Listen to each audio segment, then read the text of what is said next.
Good evening all of you. स्वागत है आप सभी का सीजीएस के इस ऑनलाइन प्लेटफॉर्म पर। पॉलिटिकल साइंस की ये क्लास है आपकी। एक बार सभी बच्चे जो कनेक्ट हो चुके हैं एक बार कमेंट करके बता दीजिए मुझे। आज हम जो टॉपिक पढ़ने वाले हैं वो है पॉलिटिकल थ्योरी।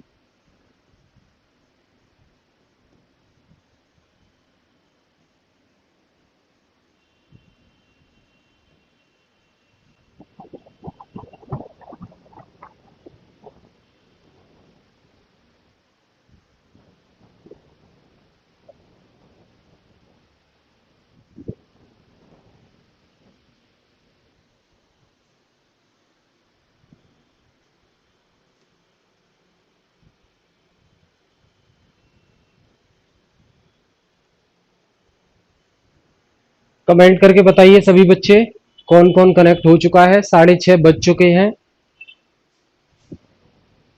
कहाँ हैं आप लोग? 6:30 हो चुके हैं, क्लास का टाइम हो चुका है। आपको पता है बैच का टाइम 6:30। एक बार कमेंट कीजिए कौन कौन बच्चा जुड़ चुका है।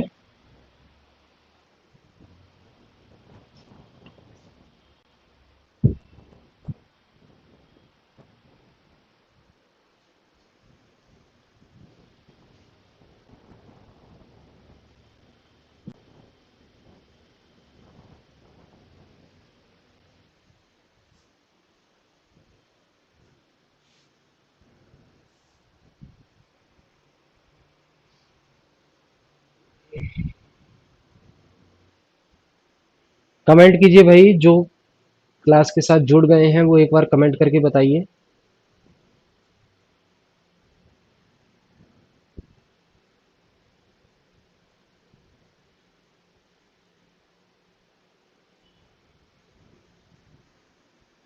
देखिए, कुछ बच्चे पूछ रहे थे सर पढ़ना क्या क्या है।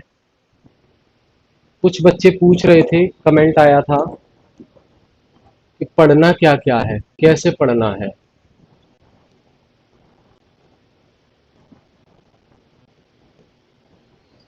पहला, और दूसरा कैसे पढ़ना है।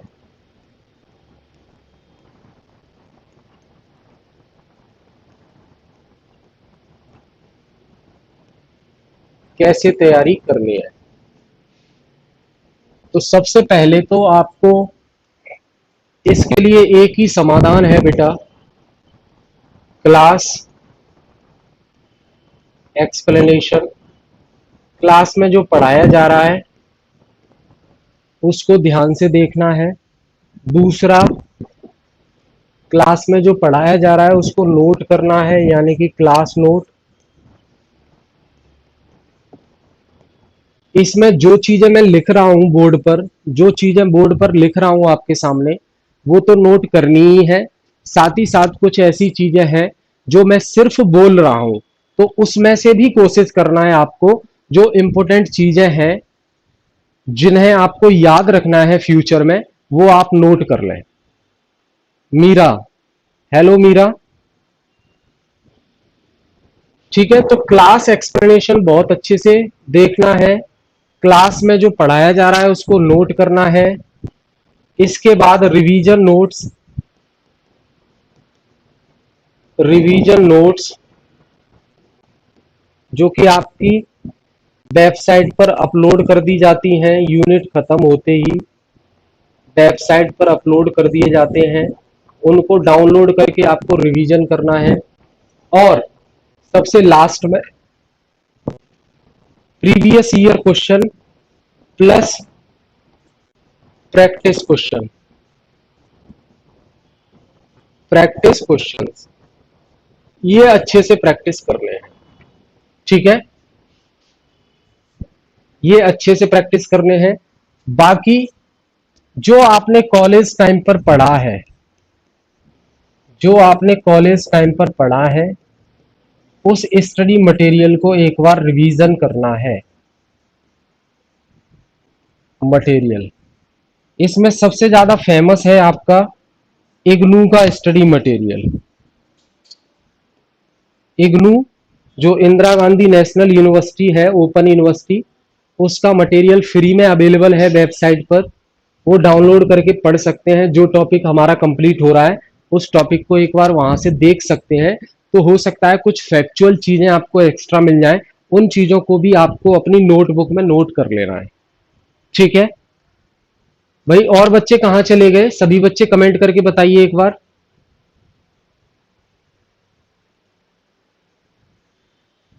क्लियर है? तो ये बच्चे पूछ रहे थे।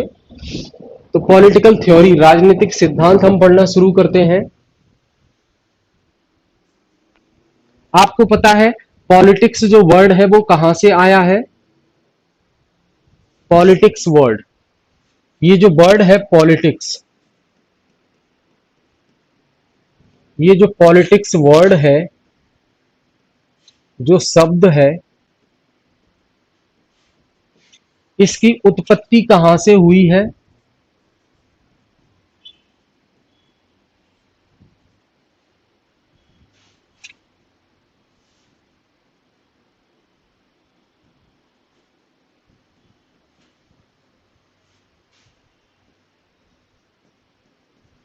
बताएगा कोई कमेंट करके कहां से हुई है? पॉलिटिक्स जो शब्द है जो आप सुनते हैं, इसकी उत्पत्ति कहां से हुई है?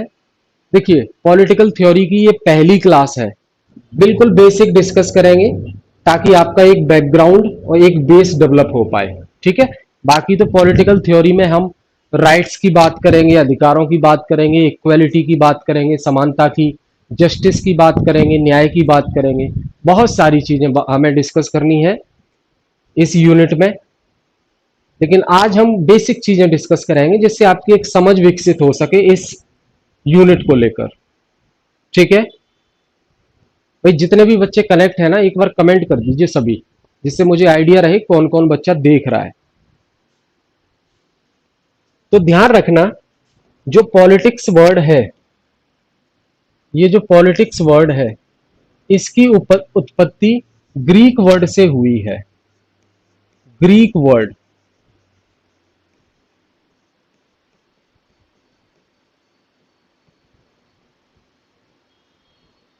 ग्रीक शब्द से हुई है।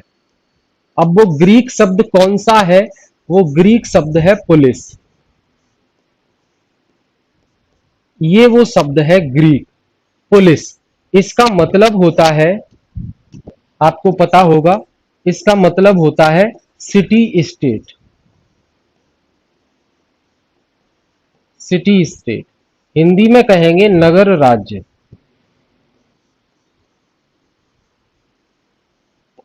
नगर राज्य, तो यहां से हुई है पॉलिटिक्स शब्द की शुरुआत, पुलिस शब्द से, जो कि एक ग्रीक भाषा का शब्द है, उसी से बना है पॉलिटिक्स। और पुलिस भाषा, पुलिस जो शब्द है ग्रीक भाषा का, उसका अर्थ होता है सिटी स्टेट, यानी कि नगर राज्य। आपको पता होगा कि एंशियंट टाइम में, एंशियंट ग्रीस में, एंशियंट ग्रीस में, यानी कि प्राचीन, प्राचीन ग्रीस में छोटे छोटे सिटी स्टेट हुआ करते थे। छोटे छोटे सिटी स्टेट, यानी कि नगर राज्य हुआ करते थे। उस समय, उस समय आज की तरह बड़े बड़े देश नहीं हुआ करते थे। क्या समझ रहे हैं? उस समय आज की तरह बड़े बड़े देश नहीं हुआ करते थे, जैसे कि India, USA, Brazil, UK, Australia, Japan, China, इस तरीके बड़े बड़े देश नहीं हुआ करते थे। उस समय बहुत छोटे छोटे देश हुआ करते थे, या राज्य कहें हम, वो हुआ करते थे जिन्हें हम नगर राज्य कहते थे उस समय। ठीक है, क्लियर है? अब इन नगर राज्य ये होते कैसे थे? छोटे छोटे होते थे। जैसे कि सिटी स्टेट कैसे होते थे उस समय? सिटी स्टेट यानी कि नगर राज्य कैसे होते थे? जैसे ये छोटा सा नगर राज्य हो गया, ये छोटा सा नगर राज्य हो गया, ये हो गया छोटा सा नगर राज्य। ये इतने छोटे छोटे से नगर राज्य होते थे जहां पर जनता रहती थी और अपना जीवन यापन करती थी। वहीं उसी नगर राज्य में नदियों के किनारे वो अपना काम करते थे, अपना जीवन यापन करने के लिए कृषि का काम करते थे। कोई अपने ही नगर राज्य में छोटा सा व्यापार करता था, कुछ सामान बेचने का काम करता था। इस तरीके से उनका खर्चा चलता था। एक सिटी स्टेट में रहने वाले लोगों का दूसरे सिटी स्टेट में रहने वाले लोगों से कोई ज्यादा संबंध नहीं था, मेलजोल नहीं था। बल्कि होता क्या था कि एक नगर राज्य के लोग दूसरे नगर राज्य के लोग से लड़ते झगड़ते रहते थे, लड़ते झगड़ते रहते थे। तो यानी कि हम कहते हैं, कह सकते हैं कि वहां पर जंगल राज चलता था। जंगल राज जिस प्रकार जंगल में चलता है, जिसकी लाठी उसकी भैंस, माइट इज राइट, जिसकी लाठी उसकी भैंस। फिर क्या हुआ बेटा, फिर ये जो समय आया, फिर आया कंट्री बनने लगे, कंट्रीज, अलग अलग देश होने लगे, बड़े बड़े देश, जिसमें आप इंडिया ले लीजिए, जापान ले लीजिए, ऑस्ट्रेलिया ले लीजिए, यूके ले लीजिए, यूएसए ले लीजिए। इस तरीके के देश बनने लगे। नगर राज्य पहले हुआ करता था, फिर इस तरीके के देश बनने लगे, यानी कि नेशन बनने लगे, नेशन यानी कि राष्ट्र बनने लगे। समय के साथ परिवर्तन हुआ और राष्ट्र बनने लगे। उसके बाद आज प्रेजेंट में क्या चल रहा है, प्रेजेंट में देखिए, पहले नगर राज्य हुआ करते थे यानी कि सिटी स्टेट, फिर नेशन का कॉन्सेप्ट आया, राष्ट्र का, और आज के टाइम पर जो चल रहा है वो सुप्रा नेशन का कॉन्सेप्ट चल रहा है। सुप्रा नेशन यानी कि नेशन से भी बड़ा, राष्ट्र से भी बड़ा। अब सुप्रा नेशन के कॉन्सेप्ट में क्या होता है कि बहुत सारे देश, बहुत सारी कंट्री अपने इंटरेस्ट के लिए, अपने फायदे के लिए, अपना हित साधने के लिए कई देशों का ग्रुप बना लेती है, कई देशों का समूह बना लेती है। तो जब बहुत सारे देश आपस में मिलकर समूह बना लेते हैं तो उसे कहते हैं सुप्रानेशन। एग्जाम्पल क्या है सुप्रानेशन का, आपने बिल्कुल सुना होगा एग्जाम्पल, यानी कि उदाहरण, उदाहरण सुना होगा, जैसे कि यूरोपियन यूनियन, यूरोपियन संघ, यूरोपियन यूनियन। अब ये जो यूरोपियन यूनियन है ये कई देशों का समूह है, कई देशों का समूह है। इसमें बहुत सारे देश शामिल हैं। दूसरा अगर हम बात करें तो आसियान की बात कर लेते हैं। आसियान, जो आसियान देश है इसमें कई देश शामिल हैं, कई देश शामिल हैं।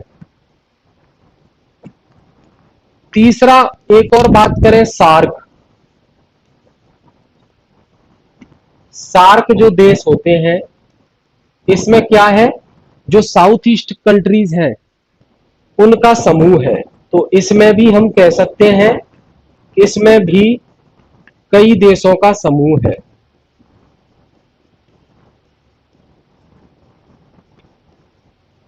समूह है। तो देखिए, पहले नगर राज्य हुआ करते थे, फिर राष्ट्र का कॉन्सेप्ट आया, अब सुप्रानेशन। तो पहले सिटी स्टेट हुआ करते थे, फिर नेशन होने लगे, नेशन के बाद कॉन्सेप्ट आया सुप्रानेशन का। सुप्रानेशन के एग्जांपल इस प्रकार है, जहां बहुत सारे देश आपस में मिलकर एक ग्रुप बना लेते हैं अपने फायदे के लिए, क्योंकि उनके हित, उनके इंटरेस्ट एक जैसे होते हैं। फिर ग्रुप बनाकर एक देश दूसरे देश का सपोर्ट करता है, चाहे वो इकोनॉमिकली सपोर्ट करे, पॉलिटिकली सपोर्ट करे, सोशली सपोर्ट करे, सामाजिक रूप से, राजनीतिक रूप से, आर्थिक रूप से, तकनीकी में सपोर्ट करे, टेक्नोलॉजी में सपोर्ट करे, एजुकेशन यानी कि शिक्षा में सपोर्ट करे। वो एक दूसरे का सपोर्ट करते हैं। ठीक है, क्लियर है मीरा जी? बताएं, यहां तक क्लियर है?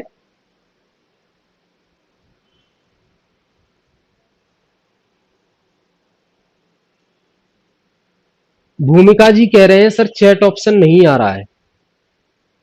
चैट ऑप्शन नहीं आ रहा है? अभी तक तो आता था बेटा आपका, अब क्यों नहीं आ रहा है? चलिए आज मैं मैनेज कर लेता हूं, आपका कमेंट दूसरी साइड से देख लेता हूं, इस प्रॉब्लम को मैं सॉर्ट आउट करवाता हूं। कोई टेक्निकल प्रॉब्लम होगी आई थिंक। ठीक है, अभी तो मैं आपका कमेंट देख रहा हूं, डोंट वरी। अब हाँ जी, हाँ जी, अगर उत्तर प्रदेश का टीजीटी वाला एग्जाम भी अगर आप दे रहे हैं तो उसमें भी एसएसटी के अंदर जो पॉलिटी वाला सेक्शन पूछा जाता है तो उसमें भी ये यूनिट आपकी हेल्पफुल रहेगी, क्योंकि वहां एक्स्ट्रा चीजें पूछी जाती हैं, तो पॉलिटिकल थ्योरी वहां पूछी जाती है। और पीजीटी पॉलिटिकल साइंस के लिए तो है ही सदाबहार यूनिट। ठीक है, तो कुछ बच्चे ऐसे भी हैं बैच में जो पीजीटी पॉलिटिकल साइंस का भी दे रहे हैं और टीजीटी सोशल स्टडीज का भी दे रहे हैं। इवन वो दिल्ली वाला भी दे रहे हैं, यूपी वाला भी दे रहे हैं। तो बच्चों सभी के लिए हेल्पफुल है, परेशान नहीं होंगे। आपने भले ही ये कोर्स ज्वाइन किया है, लेकिन आप कोई भी एग्जाम दें, सभी के लिए हेल्पफुल है, क्योंकि चीजें तो वही हैं। ठीक है, क्लियर है भूमिका जी? मीरा जी क्लियर है? समझ में आ रहा है अच्छे से? आगे चलें। आज हम बिल्कुल बेसिक चीजें डिस्कस कर रहे हैं।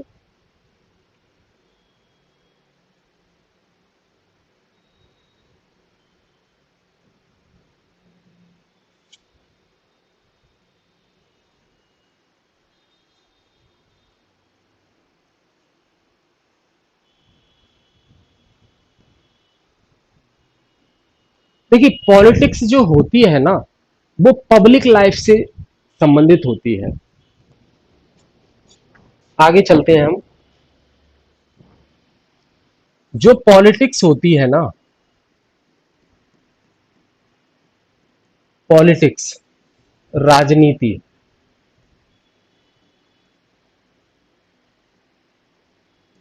ये बेटा पब्लिक लाइफ से संबंधित होती है। पब्लिक लाइफ,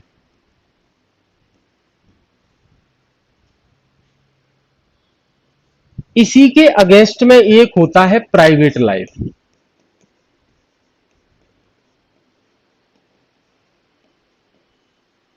प्राइवेट लाइफ,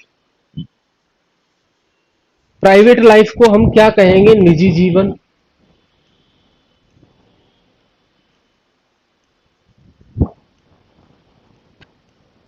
निजी जीवन हो गया। और public life in the sense, ये तो भाई सरकारी हो गई, है ना? सरकारी हो गई या लोक कल्याण के लिए हो गई। लोक हित इसमें होता है, लोक हित। ये निजी जीवन से संबंधित है, यानी कि निजी हित होता है इसमें। अब बात आती है कि सर पब्लिक लाइफ और प्राइवेट लाइफ में डिफरेंस क्या होता है? डिफरेंस बिटवीन पब्लिक लाइफ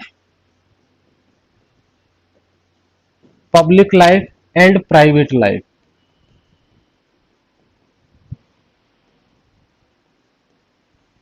दोनों में डिफरेंस क्या होता है, प्राइवेट लाइफ और पब्लिक लाइफ में? बताएं।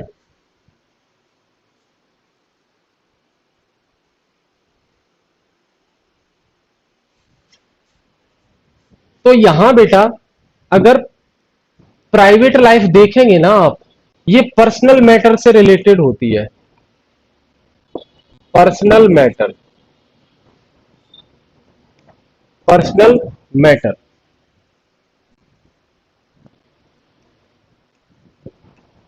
व्यक्तिगत, कोई भी व्यक्तिगत मुद्दा है उससे रिलेटेड होती है।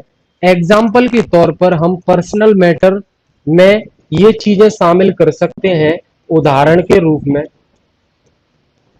उदाहरण के रूप में जैसे कि issue of marriage, issue of marriage, marriage यानी कि विवाह का मुद्दा, विवाह का मुद्दा। पर्सनल मैटर है भाई, प्राइवेट लाइफ है ये। ठीक है, क्लियर है।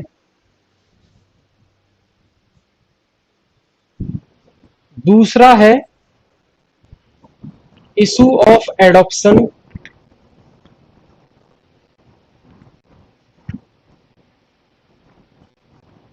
एडॉप्शन, एडॉप्शन यानी कि किसी को गोद लेना, स्वीकार करना, ये भी प्राइवेट मैटर है।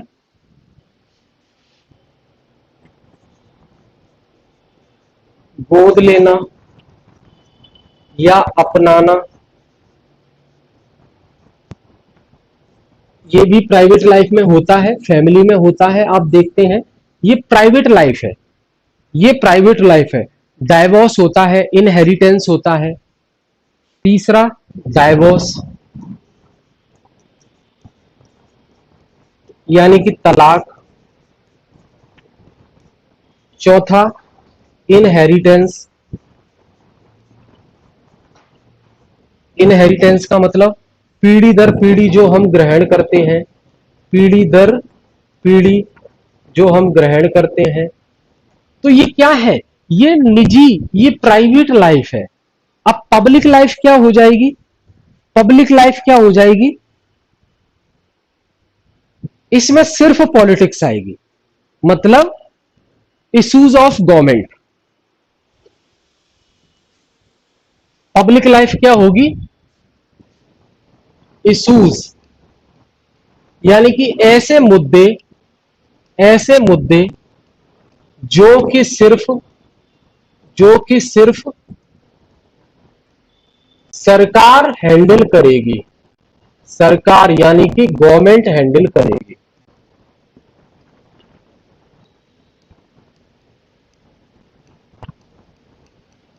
करेगी तो बेटा इससे रिलेटेड है पॉलिटिक्स, पॉलिटिक्स इससे रिलेटेड है, क्योंकि पॉलिटिक्स ने पब्लिक लाइफ को और प्राइवेट लाइफ को अलग कर दिया है। पॉलिटिक्स ने पब्लिक लाइफ को और प्राइवेट लाइफ को अलग कर दिया है। पॉलिटिक्स बिलोंग करती है पब्लिक लाइफ से, क्योंकि यहां जो भी मुद्दे आएंगे, जो भी इश्यूज आएंगे, उन्हें कौन हैंडल करेगा, उनको सरकार हैंडल करेगी। और निजी जीवन में जो मुद्दे आएंगे उनको खुद वो पर्सन हैंडल करेगा, इसलिए इसे पर्सनल मैटर कहते हैं। समझ रहे हैं, बिल्कुल बेसिक बातें कर रहा हूं। क्लियर है भूमिका जी, मीरा जी, और जो भी बच्चे देख रहे हैं सभी, ठीक है भाई।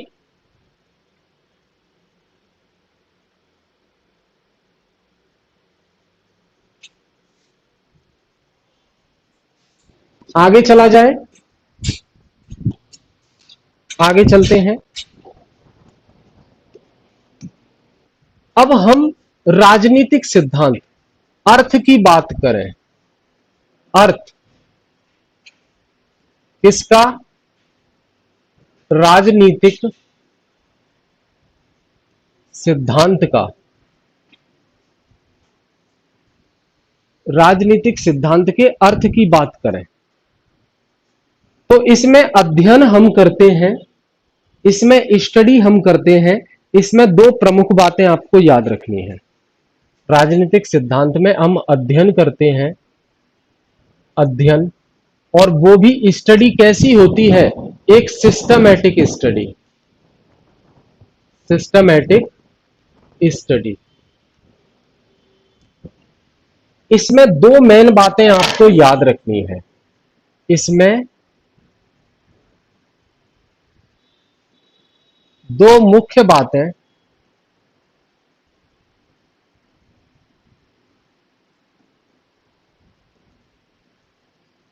याद रखनी है। इसमें दो मुख्य बातें आपको याद रखनी है। कौन कौन सी बातें भाई, कि हम किस प्रकार की व्यवस्था में रहते हैं, पहली बात। हम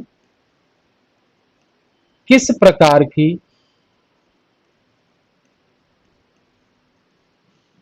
के सिस्टम में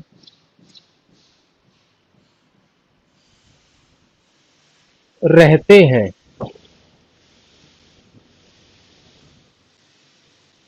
हम किस प्रकार के सिस्टम में रहते हैं। और दूसरा, हमें किस प्रकार की व्यवस्था में रहना चाहिए। हमें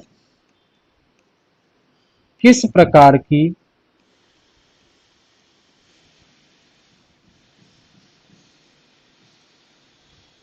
व्यवस्था में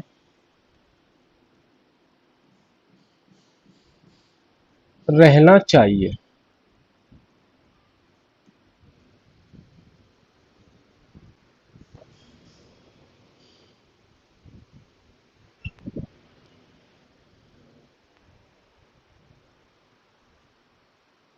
नोट करेंगे इसको। कोई डाउट है तो कमेंट करके बताइए।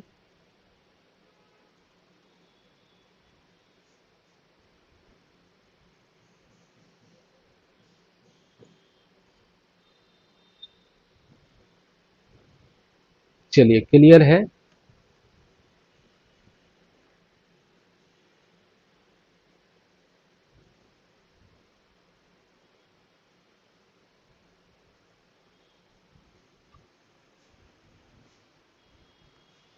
इसे नोट करेंगे, मैं एक्सप्लेन करता हूं इसको।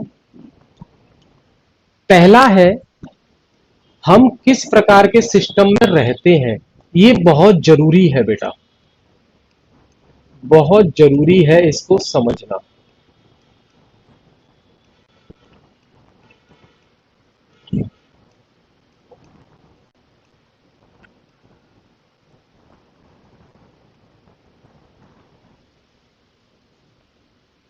देखिए, आज हम जिस प्रकार के सिस्टम में रह रहे हैं, आगे चलकर समय बदलेगा और फिर हमें नई व्यवस्था पसंद आने लगेगी।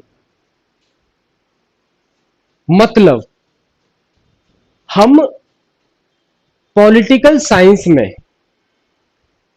पॉलिटिकल थ्योरी में ये नहीं कह सकते कि जिस सिस्टम में हम सब लोग रह रहे हैं वही सिस्टम अच्छा है।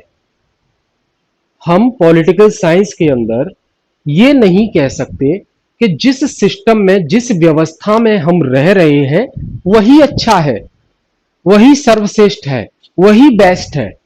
ये नहीं कह सकते, क्योंकि कल को समय बदलेगा, हमारे विचार बदलेंगे, हमारे थॉट चेंज होंगे, तो फिर हमें इसी व्यवस्था में, जो व्यवस्था आज हमें अच्छी लग रही है, इसी व्यवस्था में हमें कमी नजर आने लगेगी। इसी व्यवस्था की, इसी सिस्टम की हमें लिमिटेशन नजर आने लगेगी और फिर हम चाहेंगे कि इस सिस्टम को बदला जाए।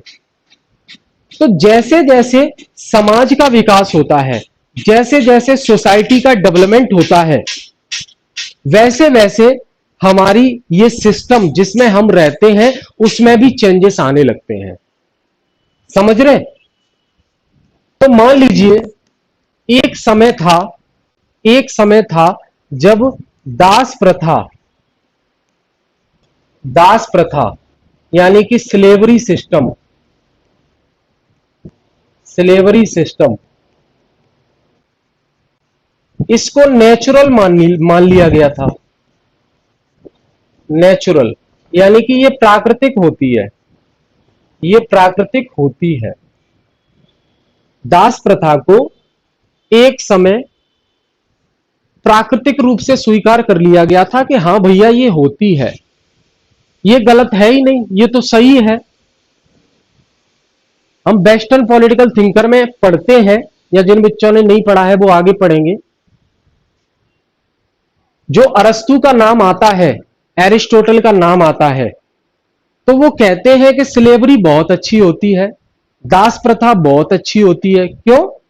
क्योंकि जो दास होते हैं वो जिन व्यक्तियों के यहां काम करते हैं उन व्यक्तियों का समय बचाते हैं वो, क्योंकि दास नहीं होंगे तो दास वाला काम उन व्यक्तियों को करना पड़ेगा।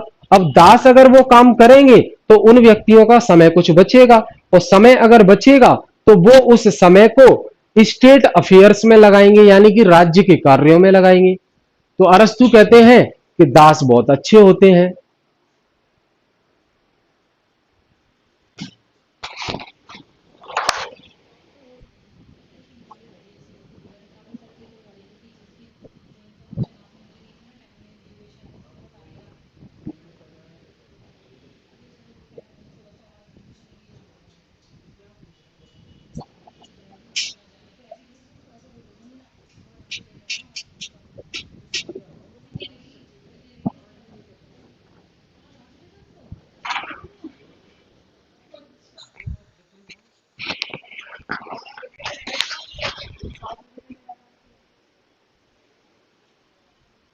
बंद कर। हाँ, आप दो मिनट।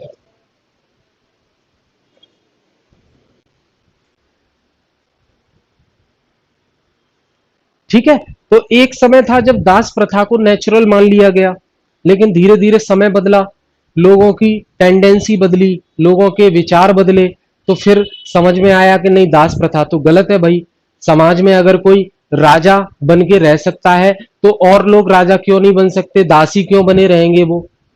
तो फिर बाद में दास प्रथा को खत्म कर दिया गया। इतिहास में आप पढ़ते हैं सती प्रथा, सती प्रथा, इसको बाद में खत्म कर दिया गया। अभी जो लिव इन रिलेशनशिप है, लिव इन रिलेशनशिप, शादी से पहले लड़का और लड़की एक साथ रहते हैं, तो वो पहले गलत था, लेकिन सुप्रीम कोर्ट का निर्णय आया कि लिव इन रिलेशनशिप में रहना सही है, कोई दिक्कत नहीं है, गुनाह नहीं है। तो अब लोगों के विचार बदले, टेंडेंसी बदली, समय बदला, ये विचार भी बदल गया।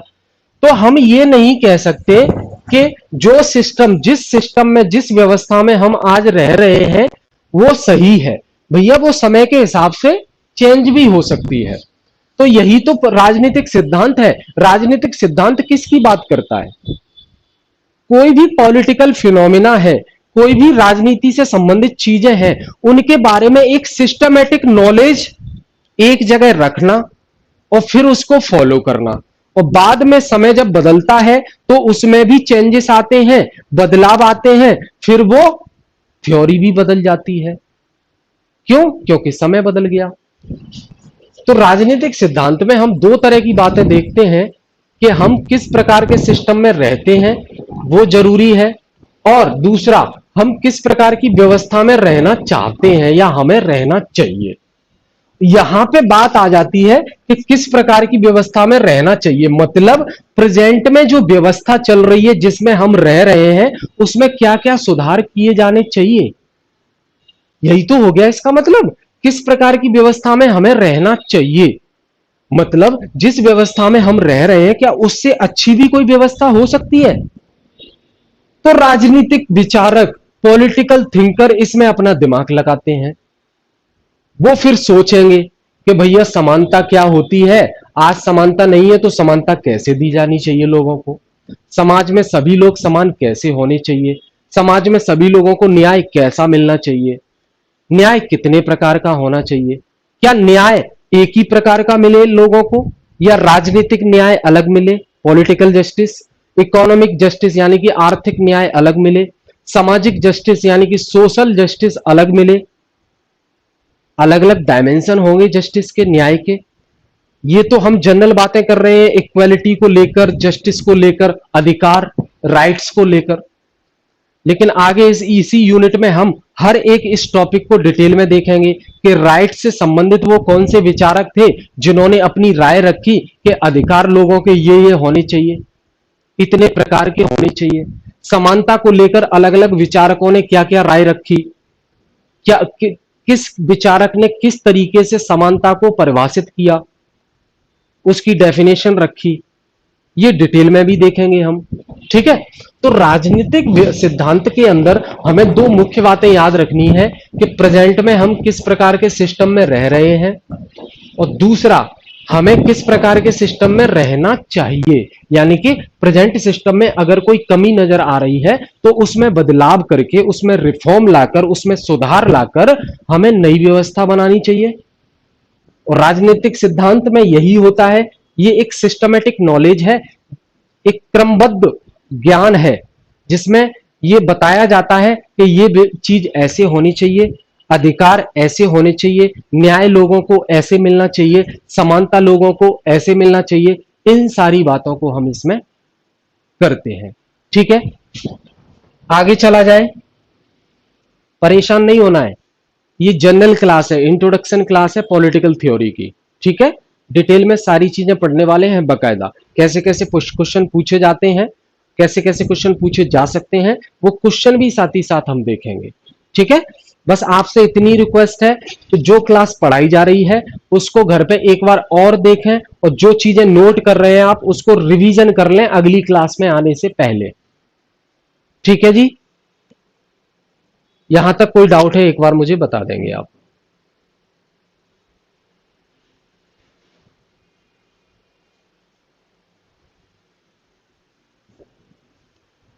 तो देखिए, जैसे जैसे सामाजिक और राजनीतिक व्यवस्था, जैसे जैसे सोशल और पॉलिटिकल सिस्टम का डेवलपमेंट हुआ, वैसे वैसे ही पॉलिटिकल थ्योरी का भी डेवलपमेंट हुआ। क्या कहा मैंने? जैसे जैसे जैसे जैसे सामाजिक, राजनीतिक,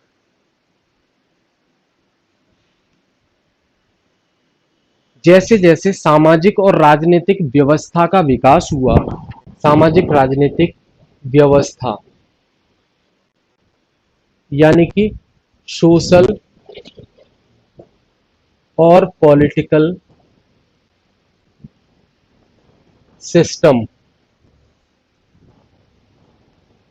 का विकास यानी कि डेवलपमेंट,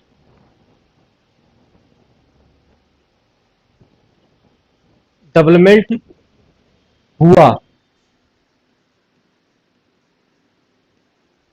वैसे वैसे ही, वैसे वैसे ही पॉलिटिकल थ्योरी का डेवलपमेंट हुआ। पॉलिटिकल थ्योरी यानी कि राजनीतिक सिद्धांत,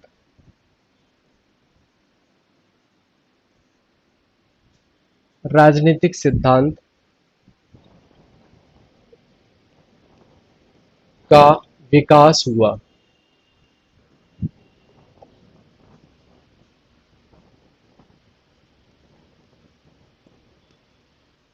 समझ रहे हैं? क्योंकि पॉलिटिकल थ्योरी क्या है? ये एक सिस्टमेटिक नॉलेज है। क्या है? Systematic knowledge. ये पॉलिटिकल थ्योरी क्या है? ये एक सिस्टमेटिक नॉलेज है किसी भी पॉलिटिकल फिनोमिना को लेकर। किसके बारे में? किसके बारे में सिस्टमेटिक नॉलेज है? किसके बारे में है? तो जवाब है कोई भी पॉलिटिकल फिनोमिना, कोई भी पॉलिटिकल फिनोमिना, जैसे जैसे राइट्स यानी कि अधिकार, जस्टिस यानी कि न्याय। अब ये न्याय हो गया। तीसरा इक्वालिटी, समानता। चौथा लिबर्टी यानी कि आजादी। और भी इसमें हो सकते हैं जैसे कि फ्रीडम, स्वतंत्रता। समझ रहे? जस्टिस भी कई प्रकार के हो सकते हैं, जस्टिस के अंदर भी बहुत सारे प्रकार होंगे, जैसे कि पॉलिटिकल जस्टिस, पॉलिटिकल यानी कि राजनीतिक, इकोनॉमिक जस्टिस, इकोनॉमिक यानी कि आर्थिक न्याय, सोशल जस्टिस यानी कि सामाजिक न्याय, बहुत सारी कैटेगरी हो सकती है।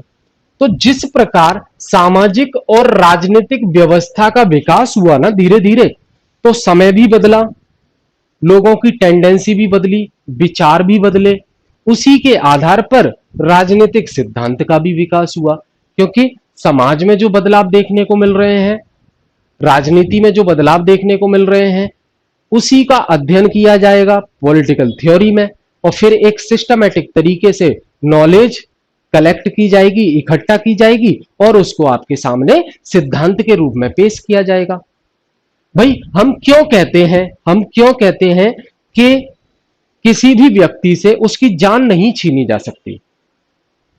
Right to life, fundamental rights में हम पढ़ते हैं राइट टू लाइफ, जीवन जीने का अधिकार। तो हमें ये लोगों को अधिकार क्यों दिया गया है कि हमसे हमारी जान कोई नहीं छीन सकता। अगर इसका इतिहास देखें पीछे, तो शुरुआत में प्राचीन समय में देखा जाए तो वहां क्या होता था, कोई भी किसी की जान ले लेता था। कई थिंकर आए, उन्होंने ये मुद्दा उठाया, उन्होंने कहा कि नहीं भाई, लोगों को इस बात की सिक्योरिटी मिलनी चाहिए कि उनसे उनकी जान कोई नहीं छीन सकता, चाहे वो सरकार भले ही हो, फिर भी नहीं छीन सकती। राइट टू लाइफ ये सबको मिलना चाहिए, जीवन जीने का अधिकार सबको है भाई। तो राइट टू लाइफ को फंडामेंटल राइट्स के तौर पर, मौलिक अधिकारों के तौर पर लोगों को दे दिया गया। आज इंडिया की अगर हम बात करते हैं तो लोग फंडामेंटल राइट्स, ये जो राइट टू लाइफ है, इसको एंजॉय करते हैं। कोई किसी की जान नहीं छीन सकता, और अगर कोई किसी की जान ले लेता है तो सरकार उसको क्या, सरकार उसको सजा देने का काम करती है, सरकार उसको पनिशमेंट देने का काम करती है। क्यों? क्योंकि लोगों के अधिकारों की रक्षा करने के लिए एक न्यायिक प्रक्रिया बनाई गई, एक जुडिशियल सिस्टम बनाया गया, जुडिशियल प्रोसेस बनाई गई कि भाई अगर कोई भी व्यक्ति किसी दूसरे व्यक्ति के अधिकारों का हनन करता है, राइट्स का वायलेशन करता है, तो जुडिशरी सामने आ जाएगी और वो कहेगी कि हम ऐसा नहीं करने देंगे, अगर किसी ने ऐसा किया है तो उसको पनिशमेंट हम देंगे, और जिसके साथ ऐसा हुआ है उसे जस्टिस प्रोवाइड करेंगे। तो जुडिशरी का रोल आ गया यहां पे। समय बदला तभी तो ये चीजें बदली।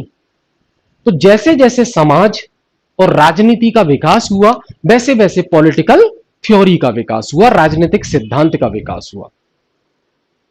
क्लियर है?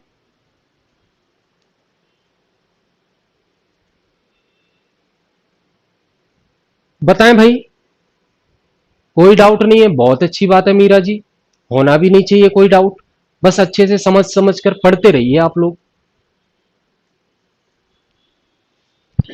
अब हम बात करेंगे डायमेंशंस ऑफ पॉलिटिकल थ्योरी। किसकी? Dimensions of political theory.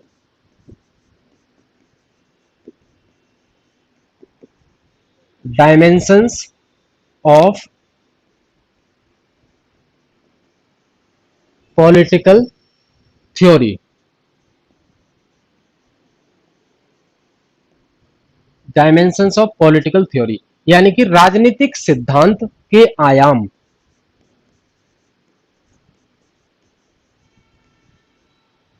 राजनीतिक सिद्धांत के आयाम। क्या डायमेंशंस होते हैं राजनीतिक सिद्धांत के? क्या डायमेंशंस होते हैं राजनीतिक सिद्धांत के? तो इसमें हम देखेंगे इंटरपर्सनल रिलेशन। इंटरपर्सनल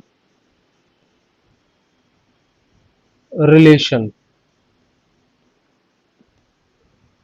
यानी व्यक्ति व्यक्ति के बीच का संबंध। सिंपल है, व्यक्ति व्यक्ति के बीच का संबंध। व्यक्ति व्यक्ति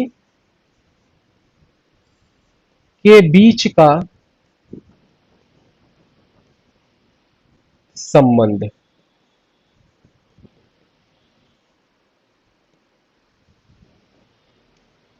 किसी एक व्यक्ति का दूसरे व्यक्ति के साथ कैसा संबंध है, यह राजनीतिक सिद्धांत का एक आयाम है। ठीक है। दूसरा हम देखेंगे पर्सन और स्टेट रिलेशंस। पर्सन और स्टेट रिलेशन यानी कि व्यक्ति का राज्य के साथ संबंध कैसा है। व्यक्ति और राज्य के बीच संबंध।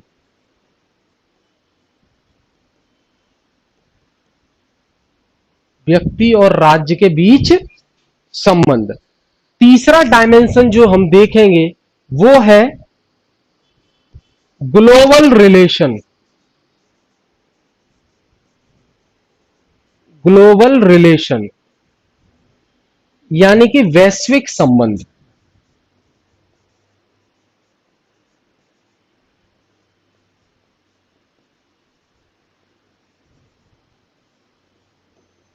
वैश्विक संबंध ये राजनीतिक सिद्धांत के 3 आयाम होते हैं। अभी बताता हूं मैं इनको डिटेल में, एक बार कमेंट देख लूं आपके।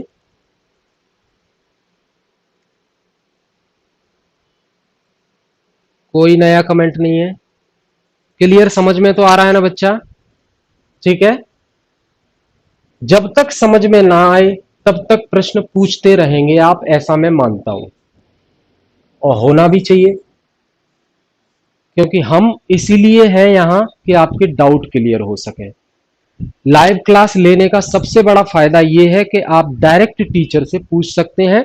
बिल्कुल ऑफलाइन क्लास की फीलिंग आती है। आपका क्वेश्चन मेरे सामने आएगा, मैं उसको बोलकर बोर्ड पर समझाकर आपका डाउट क्लियर करूंगा। यह सबसे बड़ा फायदा है लाइव क्लास का, और जो कि ऑफलाइन क्लास में भी होता है। तो बिल्कुल ऑफलाइन जैसी फीलिंग है। सोचिए ही मत के लाइव क्लास ले रहे हैं, ऐसा सोचिए ऑफलाइन क्लास चल रही है, टीचर हमारे सामने है, बस मैं आपका चेहरा नहीं देख सकता, लेकिन आप जब कमेंट करते हैं तो आपका नाम आ जाता है, मुझे पता लगता है कि कौन क्वेश्चन पूछ रहा है। जो भी आपका डाउट होता है मैं बोलकर समझाकर आपको तुरंत आंसर दे देता हूं। क्लियर? यहां तक भाई ये सारी चीजें नोट कर लीजिए। फिर एक एक से ये जो तीनों डायमेंशन है, इन तीनों डायमेंशन को हम डिस्कस करते हैं। यहां तक कोई डाउट है तो आप पूछ लीजिए।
चलिए आगे चलें भाई। हम पहला डिस्कस करेंगे व्यक्ति व्यक्ति के बीच का संबंध। पहला डायमेंशन,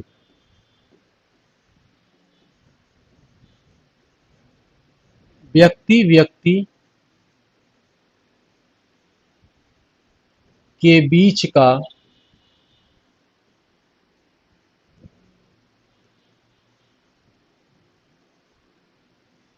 संबंध, यानी कि इंटरपर्सनल रिलेशन।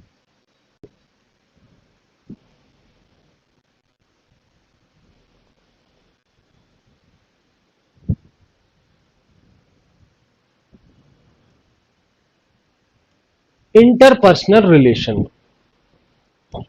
अब इसमें हम क्या देखते हैं कि व्यक्ति और व्यक्ति के बीच में व्यवहार का संबंध भी हो सकता है।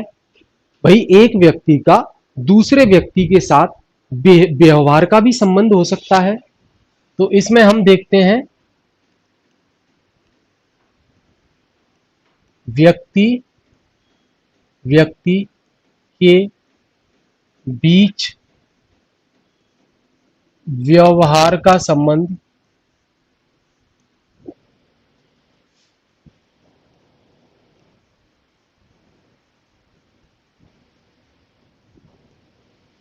बिल्कुल हो सकता है। और दूसरा, व्यक्तियों के बीच में आदान प्रदान भी हो सकता है।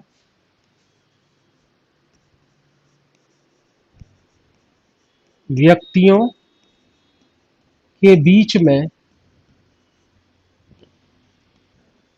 आदान प्रदान, यानी कि एक्सचेंज।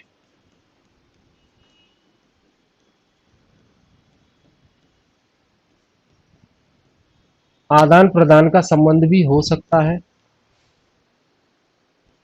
ठीक है, क्लियर है।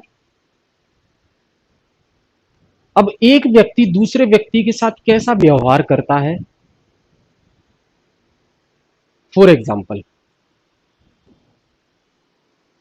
जो पॉलिटिकल प्रोसेस है, राजनीतिक प्रक्रिया है, जैसे इंडिया की हम बात करें, इंडिया की हम बात करें, तो ये व्यक्ति ए है और ये व्यक्ति बी है। अब ये व्यक्ति इस व्यक्ति की जान नहीं ले सकता, जान नहीं ले सकता।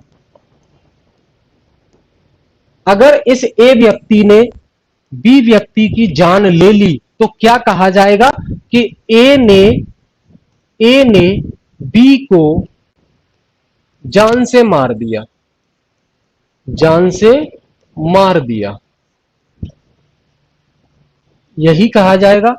तो ये तो एक व्यक्ति का दूसरे व्यक्ति के साथ व्यवहार ठीक नहीं है ना, ऐसा व्यवहार तो नहीं चाहिए। इंडियन कॉन्स्टिट्यूशन की अगर हम बात करें तो भारतीय संविधान में ब्रदरहुड की भावना, भाईचारे की भावना विकसित करने की बात की गई है कि हम सब भारतीय नागरिकों को एक दूसरे नागरिक के साथ भाईचारे की भावना रखनी है, ब्रदरहुड की भावना रखनी है। यह कहा गया है इंडियन कॉन्स्टिट्यूशन में। तो भाई ब्रदरहुड की भावना अगर हम रखेंगे तो हम किसी की जान नहीं ले सकते, नहीं ले सकते। तो ये एक व्यक्ति का दूसरे व्यक्ति के साथ व्यवहार ही तो है, अच्छा व्यवहार है। अगर एक व्यक्ति दूसरे व्यक्ति को जान से मार देता है तो क्या कहा जाएगा कि इस व्यक्ति ने दूसरे व्यक्ति की जान ले ली। लेकिन सोचिए, अगर स्टेट यानी कि सरकार किसी को फांसी पर चढ़ा दे, फांसी दे दे, किसी को फांसी दे दे, किसी व्यक्ति को, दोनों में आंसर अलग अलग होगा। पहले में ए व्यक्ति ने बी की जान ले ली तो क्या कहेंगे हम कि ए व्यक्ति ने बी को मार दिया। दूसरे में अगर सरकार किसी को फांसी दे दे तो हम ये नहीं कहते कि सरकार ने इस बंदे को मार दिया, कहते हैं क्या, बताइए आप। ये कहते हैं कि सरकार ने इस बंदे को मार दिया? नहीं, हम कहते हैं कि सरकार ने इस बंदे को सजा दी है और ये उचित किया, ये बिल्कुल सही किया। समझ रहे? तो सरकार के पास ये पावर है कि अगर कोई व्यक्ति दूसरे व्यक्ति के अधिकारों का हनन करता है, दूसरे व्यक्ति के राइट्स का वायलेशन करता है, अधिकार कौन सा? जीवन जीने का अधिकार। भाई ए व्यक्ति को भी जीवन जीने का अधिकार है और बी व्यक्ति को भी जीवन जीने का अधिकार है, लेकिन अगर ए व्यक्ति दूसरे व्यक्ति के जीवन जीने के अधिकार को छीन लेगा, यानी कि उसको जान से मार देगा, तो सरकार उसको सजा देगी। तो सरकार ने फांसी दी, क्यों? क्योंकि एक व्यक्ति दूसरे व्यक्ति के अधिकारों का हनन कर रहा था, इसलिए उसको सजा दी गई है, जिससे आगे कोई ऐसा न करे। यह संदेश दिया जा रहा है। तो ए व्यक्ति ने जब बी को मार दिया तो यह कहा गया कि ए ने बी को मार दिया, लेकिन जब सरकार ने किसी को फांसी दे दी तो यह कहा गया कि सरकार ने सही किया, उसको सजा दी और यह उचित था, यह बिल्कुल सही किया। ऐसा होता है। तो सरकार हम लोगों के अधिकारों की रक्षा के लिए रीजनेबल रेस्ट्रिक्शंस लगाती है, कुछ प्रतिबंध लगाती है कि सरकार के पास पावर है, पुलिस की पावर है, सरकार के पास जेल की पावर है, जेल प्रशासन उसकी पावर है, मिलिट्री सेना की पावर है, यह सरकार के पास पावर है, जुडिशरी की पावर है सरकार के पास, न्याय प्रणाली की पावर है सरकार के पास, जो लोगों को न्याय देने का काम करेगी। क्लियर? तो व्यक्ति व्यक्ति के बीच का व्यवहार का संबंध और व्यक्तियों के बीच में आदान प्रदान का संबंध हो सकता है। एक व्यक्ति किसी को कोई चीज दे, दूसरा व्यक्ति उसको बदले में वो दे दे, ये तो व्यवहार है भाई। समझ रहे हैं? मोहल्ले में या कॉलोनी में किसी की लड़की की शादी होती है तो हम या आप अपनी तरफ से उस लड़की को भेंट स्वरूप गिफ्ट के तौर पर कुछ भी सामान देते हैं। रिंग दे दी, मान लो रिंग दे दी उसको। तो जब आपके घर में किसी लड़की की शादी होगी तो वो व्यक्ति जिसकी लड़की की शादी में आप रिंग देकर आए हैं, वो भी व्यवहार अपना चुकाने के लिए आएगा, क्योंकि उसे याद होगा कि इन्होंने मेरी बेटी की शादी में रिंग दी, अब मैं भी दूंगा। ये अपना व्यवहार है। समझ रहे? तो ये एक प्रक्रिया है जिस पर राजनीतिक सिद्धांत काम करता है, और राजनीतिक सिद्धांत का विकास ही तब हुआ जब सामाजिक और राजनीतिक विकास हुआ, क्योंकि समय के हिसाब से चीजें बदली तो राजनीतिक सिद्धांत बदले, पॉलिटिकल थ्योरी बदली। क्लियर है? बताएं भाई, समझ में आ भी रहा है कि ऐसे ही? बताइए।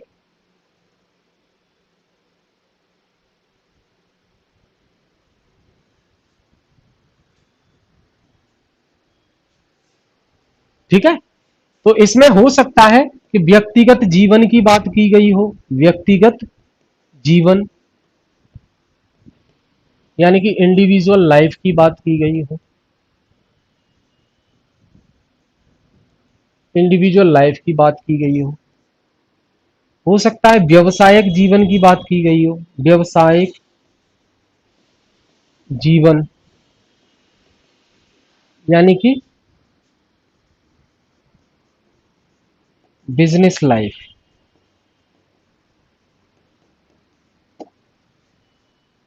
व्यवसायिक जीवन भी हो सकता है आदान प्रदान। हम कोई सामान बना रहे हैं, आप खरीद लो, बदले में हमें पैसा मिल जाएगा, एक्सचेंज हो गया, हमने सामान दिया, उधर से पैसा आ गया। व्यक्तिगत जीवन भी हो सकता है, जैसे कि आप किसी के साथ कुछ अच्छा कर दो तो बदले में वो आपके साथ अच्छा कर देगा। समझ रहे? क्लियर है यहां तक?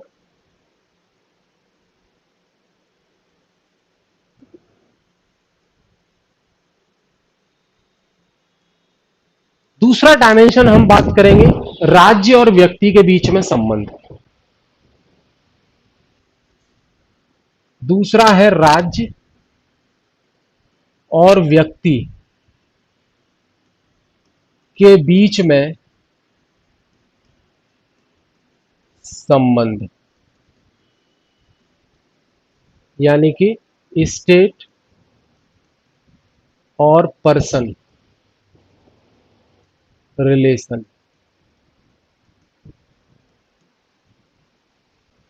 ये बहुत जरूरी है भाई, ये बहुत जरूरी है। इसमें देखिए, इसमें क्या चीजें हमें याद रखनी है कि राजनीतिक व्यवस्था किस प्रकार की है, जो पॉलिटिकल सिस्टम है, पॉलिटिकल सिस्टम यानी कि राजनीतिक व्यवस्था किस प्रकार की है, किस प्रकार की है, इस चीज को लेकर बहस की जा सकती है। राज्य और व्यक्ति के बीच में संबंध कैसा होगा, ये इस पे भी तो डिपेंड करेगा कि जो पॉलिटिकल सिस्टम है वहां वो कैसा चल रहा है। क्या राजाशाही चल रही है क्या, जहां वंश के आधार पर राजा बनते रहते हैं, राजा के बाद उसका लड़का ही राजा बनेगा या राजा के बाद उसकी लड़की ही राजगद्दी संभालेगी? क्या राजा वाला सिस्टम है क्या, या लोकतंत्र है जहां पर जनता चुनेगी? किस प्रकार की राजनीतिक व्यवस्था है, इस पर डिपेंड करता है कि राज्य यानी कि सरकार और व्यक्ति के बीच में, वहां के नागरिक के बीच में किस प्रकार का संबंध होगा। और जो पावर है, पावर यानी कि सत्ता, यानी कि सरकार, सरकार उसकी लिमिटेशंस क्या है, लिमिटेशंस यानी कि सीमाएं, सीमाएं क्या है। ऐसा तो नहीं है कि राजा को सारी शक्तियां दे रखी हैं, वो किस मन चाहा, उसका मन जो किया वो करेगा, ऐसा है क्या? सरकार पर लिमिटेशन लगाना जरूरी है, बिल्कुल जरूरी है भाई। नहीं तो सरकार मनमानी करेगी, फिर तो निरंकुश हो जाएगी सरकार जी, राजा के मन में जो आएगा वो करेगा। ऐसा तो नहीं होना चाहिए, क्योंकि निरंकुश सरकार में तो जनता अत्याचार झेलती है, उसको टॉर्चर किया जाता है। क्योंकि राजा का जो मन करेगा, निरंकुश शासन जहां होता है वहां राजा का जो मन करेगा वो करेगा, वो जनता का कल्याण उसकी प्रायोरिटी में, प्राथमिकता में नहीं होगा। समझ रहे? अगला है राज्य के कार्य, राज्य के कार्य और कर्तव्य। जनता के प्रति कर्तव्य होते हैं कुछ राज्य के, सरकार के नहीं होते। लोगों के वेलफेयर, लोगों की भलाई के लिए काम करना ये सरकार का कर्तव्य है कि नहीं है? बिल्कुल है। इस पर भी डिपेंड करेगा कि राज्य और व्यक्ति के संबंध कैसे होंगे। तो ये जो देख रहे हैं ना, पॉलिटिकल सिस्टम क्या होगा, लोग डेमोक्रेसी होगी या मोनार्की होगी या कम्युनिस्ट सिस्टम होगा, साम्यवादी व्यवस्था होगी, उस पर डिपेंड करेगा कि राज्य और व्यक्ति के बीच में संबंध कैसे हैं।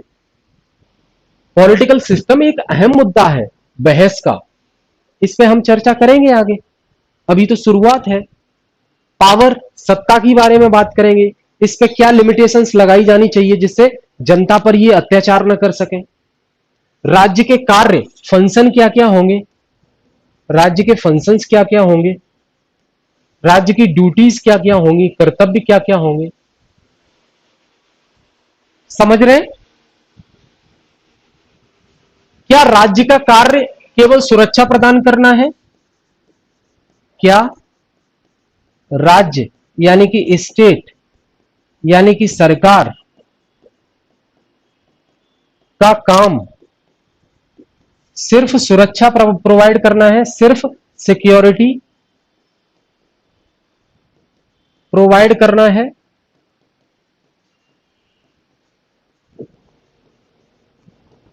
सिक्योरिटी इन द सेंस सुरक्षा,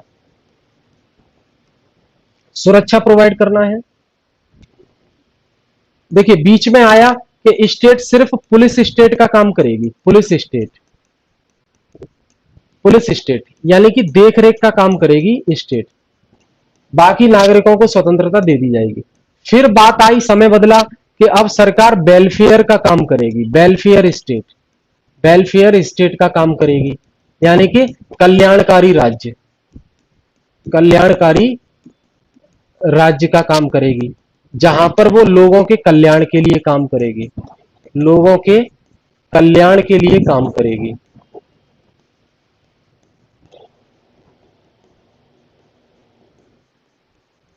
तो ये चीजें बदली समय के हिसाब से। पहले पुलिस स्टेट था कि सरकार सिर्फ नाइट वॉचमैन का काम करेगी, देखरेख का काम करेगी, केवल कानून को एग्जीक्यूट करने का काम करेगी, बाकी फ्री छोड़ दिया सब।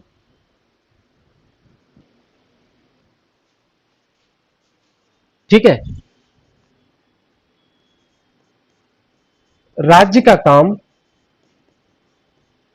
फिर लोक कल्याण का हो गया, लोक कल्याण, लोक कल्याण यानी कि जो नागरिक हैं उनका वेलफेयर, लोक कल्याण, राज्य का काम लोक कल्याण का हो गया, यानी कि लोगों के वेलफेयर का हो गया, और संसाधनों का उचित वितरण और डिस्ट्रीब्यूशन ऑफ रिसोर्सेज, संसाधनों का वितरण।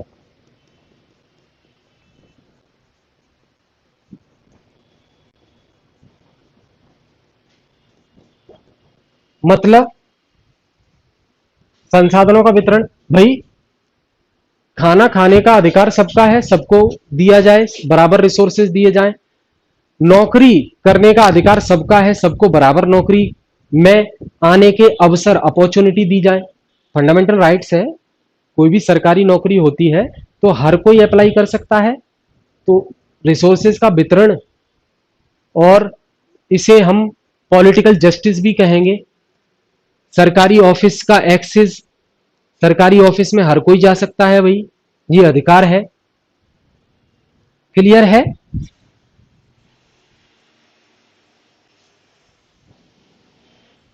तो देखिए, राज्य क्या करता है, व्यक्ति की सुरक्षा भी देता है, व्यक्ति की सुरक्षा भी देता है। व्यक्ति की सुरक्षा देता है कि नहीं देता, समझ रहे हैं? और फिर राज्य ने क्या किया, व्यक्ति की राजनीतिक क्षमता को पहचाना, व्यक्ति की राजनीतिक क्षमता यानी कि पॉलिटिकल एबिलिटी, पॉलिटिकल एबिलिटी को पहचाना, पहचाना। तो आज आप देखते हैं, पहले वंश के आधार पर राजा बनते थे, आज लोकतंत्र चल रहा है। तो लोकतंत्र में लोगों की पॉलिटिकल एबिलिटी को पहचाना गया, यानी कि ये व्यक्ति भी राजनीति में आकर काम कर सकता है, अपना कंट्रीब्यूशन दे सकता है, भागीदारी दे सकता है। तो आज लोकतंत्र में हम इंडिया की बात करें, इंडिया की बात करें तो इंडिया में पार्लियामेंट्री सिस्टम चलता है, संसदीय प्रणाली चलती है, और संसदीय प्रणाली में और इसके साथ साथ डेमोक्रेसी है, डेमोक्रेसी है। कोई भी दूर दराज का व्यक्ति, गांव में रहने वाला व्यक्ति भी चुनाव में खड़ा होकर जीतकर शासन व्यवस्था का हिस्सा बन सकता है, समझ रहे? और फिर क्या हुआ, व्यक्तियों के अधिकारों की गारंटी दी गई, राइट्स की गारंटी मिली, राइट्स की गारंटी। आप देख रहे हैं ना, फंडामेंटल राइट मिले हैं ना हमें, अधिकारों की गारंटी है। तो हम लोगों को फंडामेंटल राइट्स मिले हैं, उसके साथ साथ हमें हमारे कर्तव्य भी बताए गए हैं कि हमारी ड्यूटीज क्या है। तो फंडामेंटल ड्यूटीज हम देखते हैं ना, हमारे कर्तव्य हैं फंडामेंटल ड्यूटीज, कि हमें राष्ट्रीय ध्वज का सम्मान करना चाहिए, नेशनल फ्लैग का सम्मान करना चाहिए, राष्ट्रीय गीत का सम्मान करना चाहिए, हमें राष्ट्र की जो धरोहर है, जो नेशनल हेरिटेज है, उसको प्रिजर्व करके रखना है, हमें एनवायरमेंट को कंजर्व करके रखना है, प्रिजर्व करके रखना है, उसको प्रोटेक्ट करना है, समझ रहे? तो अधिकारों की भी बात की गई। तो ऐसे ऐसे ये सारी चीजें जो है सामने आई। स्वतंत्रता, फ्रीडम क्या होनी चाहिए, इसकी भी बात हुई। तो आगे हम इंडिविजुअली फ्रीडम पढ़ेंगे, इंडिविजुअली इक्वालिटी के बारे में पढ़ेंगे, इंडिविजुअली राइट्स के बारे में पढ़ेंगे, इंडिविजुअली जस्टिस के बारे में पढ़ेंगे। क्लियर है? ये चीज है बेटा, समझ आ रहा है कि नहीं आ रहा, एक बार बताएं।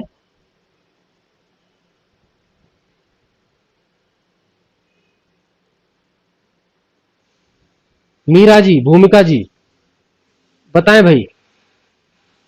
न्याय की बात आती है, क्या न्याय कितने प्रकार का होना चाहिए? सामाजिक न्याय भी मिलना चाहिए लोगों को, राजनीतिक न्याय भी मिलना चाहिए, आर्थिक न्याय भी मिलना चाहिए। मतलब पैसे पर सबका बराबर हक का हक होना चाहिए। ऐसा नहीं है कि अमीर व्यक्ति और अमीर होता जा रहा है, गरीब व्यक्ति और गरीब होता जा रहा है। तो अमीरी और गरीबी का गैप जो है बढ़ता जा रहा है, इसको भी कंट्रोल करना है। तो ये भी एक प्रकार का न्याय है, इकोनॉमिक जस्टिस है ये। ठीक है, क्लियर हुआ?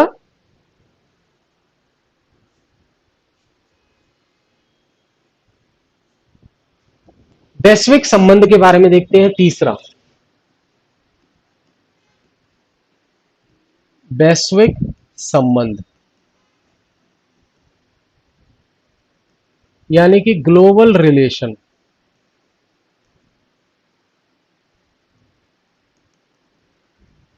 ग्लोबल रिलेशंस,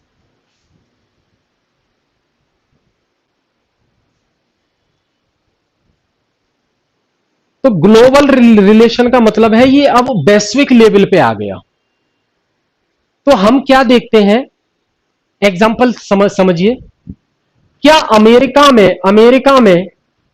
अमेरिका की सरकार के द्वारा जो वहां के लोगों को अधिकार दिए गए हैं, क्या वही प्रक्रिया दूसरे देश में भी लागू की जा सकती है? ये वैश्विक लेवल पर हम देख रहे हैं। क्या अमेरिका के अंदर अमेरिका के लोगों को अमेरिका की सरकार के द्वारा जो अधिकार दिए गए हैं, जो राइट्स दिए गए हैं, जिन्हें वहां के सिटीजन्स इंजॉय करते हैं, क्या वो सेम राइट्स दूसरे देश को भी दिए जा सकते हैं? तो जवाब होगा आपका, नहीं दिए जा सकते। क्यों? क्योंकि अमेरिका में लोकतंत्र चलता है, डेमोक्रेसी चलती है। अब हम कहें कि वहां जो राइट्स दिए गए हैं सरकार के द्वारा वहां के सिटीजन्स को, वो चाइना में भी लागू कर दिए जाए, ऐसा कैसे हो जाएगा भाई? चाइना में कम्युनिस्ट सिस्टम चलता है, साम्यवादी व्यवस्था चलती है, वहां बहुत सारे प्रतिबंध हैं लोगों पर। जितनी आजादी अमेरिका में है लोगों को, उतनी चाइना के अंदर नहीं है। जितनी आजादी इंडिया के अंदर है लोगों को, उतनी चाइना के अंदर नहीं है। इंडिया में लोग सरकार के खिलाफ कुछ भी बोल सकते हैं। कन्हैया कुमार को देखिए, अभी 4 साल की जो अग्निपथ योजना आई है, अग्निवीर मिलिट्री में भर्ती होने के लिए, उस पर कई लोग सरकार को गाली दे रहे हैं। तो ये आजादी भारत में मिली है, इसका मतलब ये नहीं है, कोई व्यक्ति ये नहीं कह सकता कि भैया भारत में आजादी मिली है तो चाइना भी है इसको अलाउ करे, चाइना भी इसको इंप्लीमेंट करे, लागू करे। नहीं पॉसिबल है। क्यों? क्योंकि शुरुआत में मैंने बात की कि संबंध कैसे होंगे ये इस पर भी निर्भर कर रहा है कि उस देश में राजनीतिक व्यवस्था कैसी है, पॉलिटिकल सिस्टम कैसा है।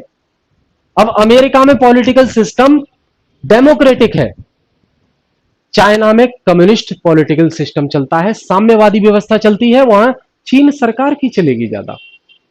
लोग इतने अधिकार एंजॉय नहीं कर सकते फ्रीली, समझ रहे? अब मान लीजिए, और तो ध्यान रखिए, ग्लोबल रिलेशंस में एक राज्य में जो अधिकार है, जो व्यवस्था है, वो सेम व्यवस्था दूसरे राज्य में लागू नहीं की जा सकती। राज्य इन द सेंस देश, नहीं की जा सकती, समझ रहे?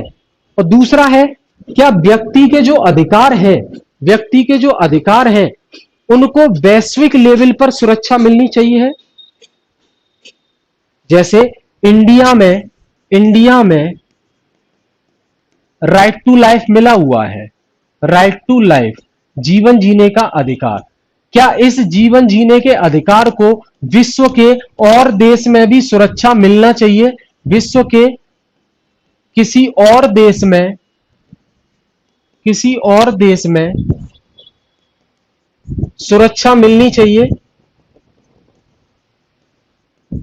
मिलनी चाहिए, ये भी बड़ा चर्चा का विषय है। तो आप जानते हैं ह्यूमन राइट्स, ह्यूमन राइट्स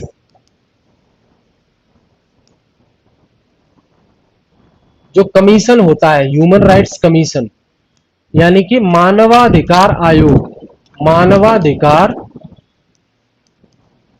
आयोग, ये मानवाधिकार आयोग वाले क्या करते हैं?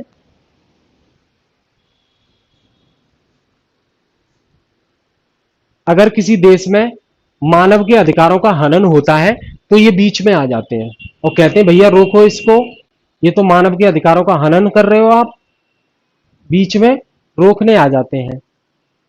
तो ये लोग क्या कर रहे हैं? जो जीवन जीने का अधिकार एक देश में दिया गया है, वो अगर दूसरे देश में अप्लाई हो रहा है तो वहां अगर कोई लागू नहीं कर रहा है तो उसका मुद्दा उठाने के लिए ये ह्यूमन राइट्स कमीशन वाले आ जाते हैं।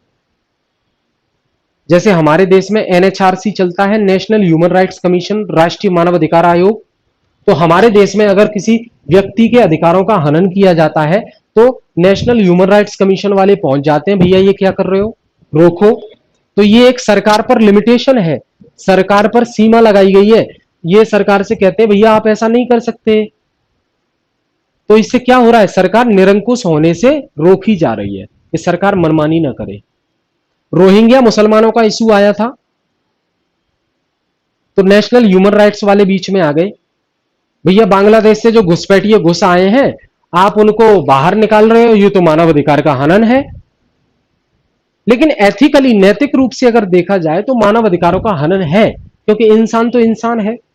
लेकिन राजनीतिक रूप से अगर देखा जाए तो देश के लिए नुकसान भी तो पैदा कर सकते हैं वो। कल को पाकिस्तान से मिलकर वो भारत में ही बम फोड़ दें संसद भवन में, फिर क्या करेंगे? फिर ये आ जाएंगे मानव अधिकार आयोग वाले जिम्मेदारी लेने के लिए। तो कोई चीज किसी समय पर सही हो सकती है, किसी समय पर गलत भी हो सकती है। नैतिक रूप से यह गलत है कि भारत सरकार बांग्लादेश से जो घुसपैठिए घुस आए हैं उनको भगा दे, ये गलत है नैतिक रूप से। लेकिन राजनीतिक रूप से अगर देखा जाए तो देश के लिए खतरा है, राजनीतिक रूप से ये डिसीजन सही है। समझ रहे? तो वैश्विक लेवल पर, ग्लोबल लेवल पर ये चुनौती सामने, हमें चुनौतियों का सामना करना पड़ता है। व्यक्ति की जो पर्सन है उसकी एक्टिविटी कैसी है ग्लोबल लेवल पर, इस देश में क्या हरकत कर रहा है, इस देश में जो जैसे लोग हैं सरकार के खिलाफ बोल देते हैं, तो क्या दूसरे देश में भी वो व्यक्ति सरकार के खिलाफ बोल सकते हैं? क्या उसको एक्सेप्ट किया जाएगा, स्वीकार किया जाएगा? नहीं किया जाएगा, वहां का सिस्टम अलग है, इंडिया में अलाउ है। समझ रहे हैं? ये चुनौतियां हैं बेटा, ये क्या है? चुनौतियां हैं।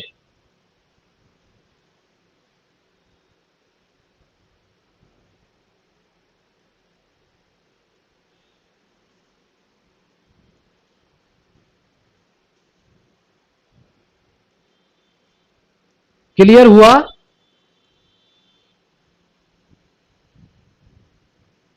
तो जो राजनीतिक सिद्धांत है ना, हम इस मुद्दे पे पहुंचते हैं, जो राजनीतिक सिद्धांत है वो ना तो पूरी तरह राजनीतिक दर्शन है, जो राजनीतिक सिद्धांत है, राजनीतिक सिद्धांत ये न तो पूरी तरह राजनीतिक दर्शन है, राजनीतिक दर्शन यानी कि पॉलिटिकल फिलॉसफी,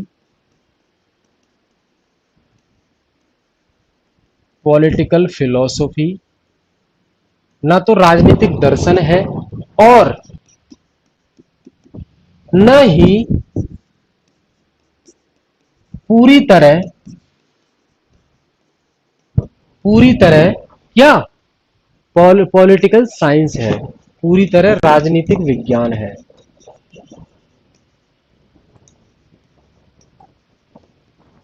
यानी कि पॉलिटिकल साइंस,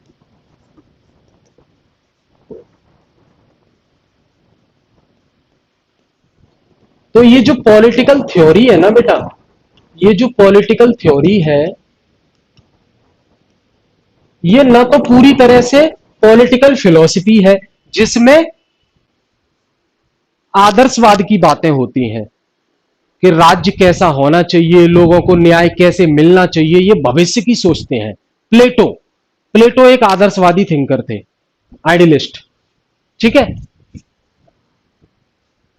और न ही पॉलिटिकल साइंस है, पॉलिटिकल साइंस जिसमें एक सिस्टमैटिक स्टडी की जाती है, सिस्टमैटिक स्टडी। आप जानते हैं सिस्टमैटिक साइंस में हर चीज को प्रूफ किया जाता है तब सिद्धांत दिया जाता है। जैसे कि न्यूटन का गति का नियम, Newton's law of motion, Newton का गति का नियम, उसने प्रूफ किया कि भाई पेड़ से अगर सेब गिरता है तो वो नीचे ही क्यों आता है, ऊपर भी तो जा सकता था। तो उसने ये प्रूफ किया कि पृथ्वी के अंदर ग्रेविटेशनल फोर्स होता है, गुरुत्वाकर्षण बल होता है जो किसी भी चीज को अपने पास खींचता है, इसीलिए तो हम खड़े हैं जमीन पर। अगर पृथ्वी के अंदर गुरुत्वाकर्षण बल नहीं होता तो हम हवा में उड़ रहे होते। तो साइंस क्या होती है, ये एक प्रूफ करने के बाद एक सिद्धांत दिया जाता है। तो जो राजनीतिक सिद्धांत है ना, वो न तो पूरी तरह से पॉलिटिकल फिलॉसफी है यानी कि आदर्शवादी है, न तो पूरी तरह विज्ञान है, ये दोनों का मिक्सअप है। कहीं कहीं हम देखते हैं आदर्शवाद की बातें होंगी, कहीं कहीं हम देखेंगे वैज्ञानिक बातें होंगी, ठीक है। तो ये एक जनरल डिस्कशन बेटा मैंने किया आपके सामने। अब अगली क्लास से टॉपिक डिस्कस करेंगे हम, ठीक है। तो क्लास कैसी लगी एक बार आप कमेंट करके बता दीजिए, अच्छे से समझ में आई वो बता दीजिए, फिर कल की क्लास में मिलेंगे हम लोग। जल्दी से कमेंट करें सभी बच्चे।